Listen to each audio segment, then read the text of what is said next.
ফের আক্রান্ত junior doctor ওয়ার্জিকর সাগর দত্তের পর এবার ন্যাশনাল মেডিকেল। রোগী এবং তার পরিবারের বিরুদ্ধে মারধরের অভিযোগ, মত্ত অবস্থায় ইমার্জেন্সি সার্জারিতে হামলার অভিযোগ, খুনের হুমকি দেওয়া হয় বলে অভিযোগ। বিনাপুকুর থানায় অভিযোগ দায়ের। হামলার সময় পুলিশের নিষ্ক্রিয়তার অভিযোগ ওঠে।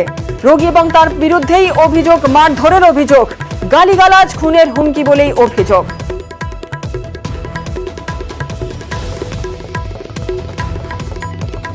অনেকটা কাটা গেছে হাতটা, মানে আমরা এখানে ড্রেসিং করতে পারবো না, উপরে ফার্স্ট ফ্লোর আছে, ওখানে গিয়ে আপনাকে ওটিতে ড্রেসিং করাতে হবে। তারপরে এটা বলার সাথে সাথে ওদের মানে পুরো একদম অ্যাজিটেটেড অ্যাগ্রেসিভ হয়ে গেছে।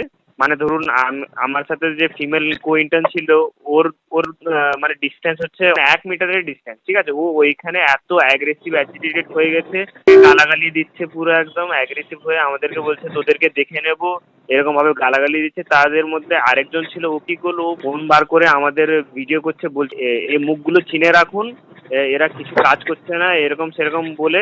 ভিকটিম ছিল, ও আবার ওখান থেকে চেঁচামেচি করে মানে এমন হাব ভাব দেখাচ্ছে, ও মানে দৌড়ে দৌড়ে আমাদের কাছ থেকে আসতে চাইছে মারার জন্য।